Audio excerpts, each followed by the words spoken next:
आज की बात। स्वागत। आप जानते हैं कि आज की बात में इस समय हम लोग भारत का जो दर्शन है, भारत का जो चिंतन है, उस चिंतन को आपके पास पहुंचाते हैं उन दार्शनिकों की समझ के द्वारा जिन दार्शनिकों ने इस चिंतन को पूरी दुनिया में पहुंचाया।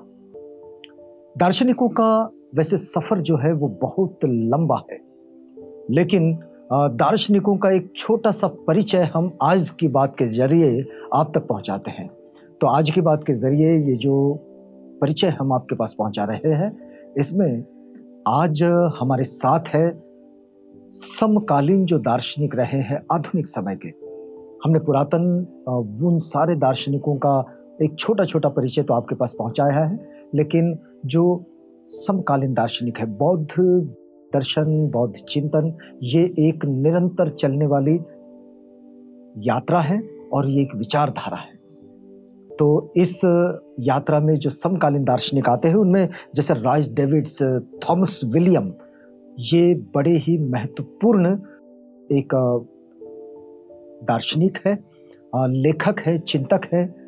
लेकिन राइस डेविड्स का जो परिचय आता है वो परिचय पाली टेक्स्ट सोसाइटी की स्थापना के रूप में आता है।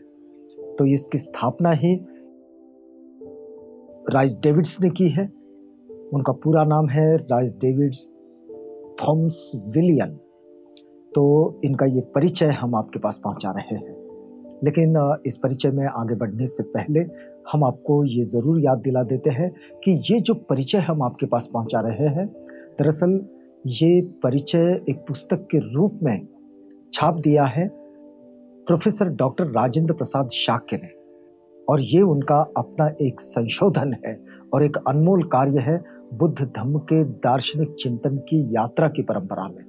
तो हम सबसे पहले प्रोफेसर डॉक्टर राजेंद्र प्रसाद शाक्य के लिए, उनके इस अनमोल कार्य के लिए आभार व्यक्त करते हैं, उनको धन्यवाद देते हैं, उनके प्रति कृतज्ञता व्यक्त करते हैं और इसमें हम आगे बढ़ते हैं।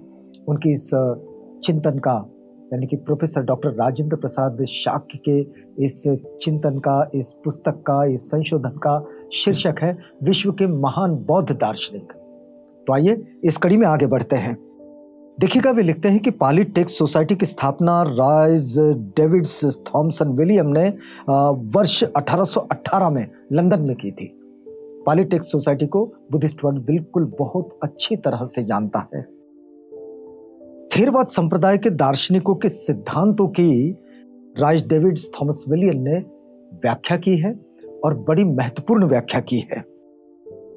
राइस डेविड्स के विषय में यह कहा जाता है कि पाली साहित्य के वे ऐसे बौद्ध विद्वान हैं जिन्होंने पाली साहित्य को अंग्रेजी में अनुवादित किया और जो इंग्लिश वर्ल्ड है उस इंग्लिश वर्ल्ड को बौद्ध साहित्य का दर्शन कराया। मतलब जो अंग्रेजी भाषा जान रहे हैं उनके पास अगर बौद्ध साहित्य को पहुंचाने का सब इस योगदान के प्रति अगर सब उनको याद किया जाए कि एक बड़ा योगदान जिनका आया है वह है rice David's Thomas William. Rice David's का जो विवाह है वो विवाह हुआ प्रसिद्ध बौद्ध विदुषी, आप भी जानते हैं, Shrimati Rhys Davids Caroline Augusta Foley, इनके साथ। और ये स्वयं भी एक बड़ी बौद्ध दार्शनिक चिंतक के रूप में हम सबके सामने हैं। तो बौद्ध साहित्य में ये जो जोड़ी है, पति पत्नी दोनों, श्री राइस डेविड्स और श्रीमती राइस डेविड्स, इन दोनों ने मिलकर बौद्ध साहित्य को जन जन तक पहुंचाने में और खासकर इंग्लिश वर्ल्ड में पहुंचाने में बड़ा योगदान दिया है। और जीवन के अंतिम समय तक ये एक दूसरे के साथ मिलकर काम करते रहे और बौद्ध साहित्य को अनुवादित भी करते रहे और उस पर अपना स्वयं का विश्लेषण भी लिखते रहे। बौद्धों की ये खास परंपरा रही है कि वे जो कुछ सीखते हैं, समझते हैं, जो उनकी अनुभूति में आता है उसे वे अपने विश्लेषण के रूप में लिखते जरूर है और वो आने वाली पीढ़ियों तक उसको पहुंचाते हैं ताकि वक्त वक्त पर बुद्ध वचनों को किस तरह से समझा गया और वो किस तरह अनुभूति में आए और फिर लोगों ने उसे कैसे विश्लेषित किया, ये हर पीढ़ी के पास ये विश्लेषण पहुंचे, ये समझ पहुंचे। इसके लिए बौद्धों की ये पुरातन परंपरा रही है। देखिएगा, यदि हम राइस डेविड्स, थॉमस विलियम, इनके ग्रंथों के विषय में अगर देखें तो इंडियन ऑफ द त्रिपिटक, ये उनका 1925 में उन्होंने इसको लिखा और ये उनका जो ग्रंथ है बड़ा फेमस ग्रंथ है। एक दूसरा है कि a Ceylon Indian and the new Indian of the Tripitaka with in commentary and sub commentaries, तो ये भी एक उनका बड़ा महत्वपूर्ण ग्रंथ रहा है। और डायलॉग्स ऑफ द बुद्धा, जो पॉलिटिक्स सोसाइटी लंदन ने प्रकाशित किया, ये 1899 के आसपास इसका प्रकाशन हुआ है। एक और मिलता है कि बुद्धिस्ट बर्थ स्टोरीज, यानी कि जातक कथाएं जो है, ये भी उन्होंने प्रकाशित की, इसको अंग्रेजी में अनुवादित करके। पाली साहित्य के ग्रंथों का अनुवाद करके बौद्ध दर्शन को पश्चिमी जगत के लिए सुलभ बनाना, शायद इसी संकल्प के साथ राइस डेविड्स, थॉमस विलियम ये काम करते रहे। बस उनके काम से यही पता चलता है। बौद्ध साहित्य में जो अनुपिटक साहित्य है, जो त्रिपिटक में तो नहीं है, लेकिन उसे बौद्ध साहित्य में त्रिपिटक के बराबर ही स्थान दिया जाता है। मिलिंद प्रश्न बड़ा महत्वपूर्ण ग्रंथ है। इस पर टिप्पणी करते हुए राइस डेविड्स लिखते हैं कि भारतीय गद्य साहित्य की ये एक उत्कृष्ट कृति है और साहित्यिक दृष्टि से अपनी श्रेणी का इसका सर्वोत्तम ग्रंथ है। यानी कि बौद्ध साहित्य की दृष्टि में अगर देखा जाए तो मिलिंद प्रश्न ये बड़ा महत्वपूर्ण ग्रंथ है, जबकि वो मूल त्रिपिटक साहित्य का हिस्सा नहीं है।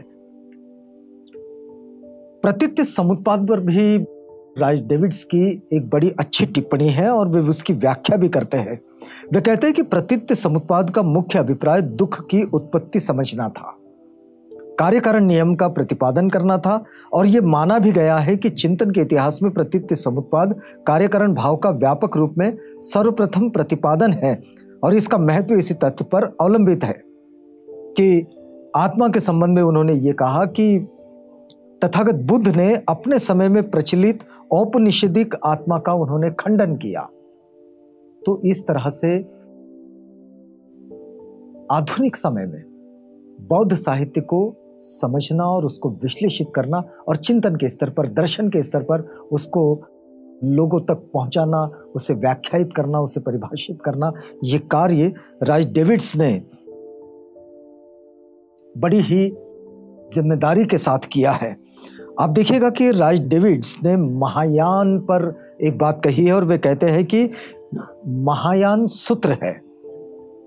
और फिर वे आगे कहते हैं कि वैसे उनकी ये पुस्तक है इंडियन हिस्टोरिकल क्वार्टरली में उन्होंने इसको लिखा है।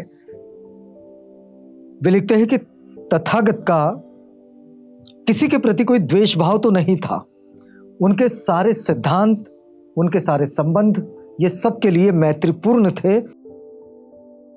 और इसी का एक जो ग्रंथ आता है बुद्धिस्ट इंडिया, इसमें वे लिखते हैं कि ग्रंथ में त्रिपिटक ग्रंथों के संबंध में जो बातें आती है उसमें बौद्ध धर्म के अनुश्रुति ग्रंथ ये त्रिपिटक है, जो 300 ईसा पूर्व मगध में उन्हें संकलित किया गया, और सुत्त पिटक के 5वें भाग खुद्दक निकाय में जातक कथाएं संकलित हैं। तो इस तरह से वे अपनी बात को आगे बढ़ाते हैं और फिर वे कहते हैं कि दाठ वंश का नाम दंत धातु वंश है। ये बड़ी महत्वपूर्ण जानकारी वे देते हैं। और फिर वे कहते हैं कि बुद्ध दांत धातु की कथा है और इसके कथानक की समानता धूप वंश में बैठती है। तो इस तरह से अपनी बात को प्रोफेसर कहें या फिर डॉक्टर कहें या फिर दार्शनिक कहें या फिर एक ऐसे चिंतक कहे, एक ऐसे लेखक कहे जिन्होंने पाली साहित्य को जीवन भर इंग्लिश वर्ड के लिए अनुवादित किया और पाली साहित्य का जो दर्शन है, पाली का जो दर्शन है, बुद्ध वचनों का जो दर्शन है, बौद्ध दर्शन है, उसे पाश्चात्य जगत तक पहुंचाने का बड़ा ही महत्वपूर्ण कार्य राइस डेविड्स ने किया है। एक और बात है कि पॉइंट ऑफ कंट्रोवर्सी के अनुवाद में राइस डेविड्स कहते हैं कि कथावस्तु में उपलब्ध तर्कों की एक प्रक्रिया है और जिसमें मुख्य प्राक कल्पना का हेतु वाक्य स्थापना कहा जाता है, क्योंकि प्रतिवादी की स्थिति की क ख है खंडन के लिए हेतु के रूप में स्थापित की जा सकती है। प्राकल्पना के प्रधान फल वाक्य को पापना कहा जाता है, क्योंकि ये हेतु वाक्य से निःसृत है, और निष्कर्ष की रोपणा कहा जाता है, क्योंकि प्रतिवादी का नियमन किया जाता है। जैसे यदि घ ग से निःसृत है तो ख क से निःसृत होगा। तो तुमने क को ख सिद्ध किया और इसलिए क ख सिद्ध हो सकता है, किंतु ग या घ सिद्ध नहीं हो सकता। यह गलत है। यह प्रतिलोम, विपरीत व अप्रत्यक्ष पद्धति है, जो अनुलोम या प्रत्यक्ष पद्धति से पहले उदाहरण से विभिन्न है। और इस तरह की वे अपनी बात कहते हैं। यदि हम इस बात को अगर पूरा करना चाहे और राइस डेविड्स, थॉमस विलियम, इस दार्शनिक का परिचय अगर आप देखना चाहते तो उनका विशाल साहित्य संपदा है, उससे उनका परिचय मिल जाएगा।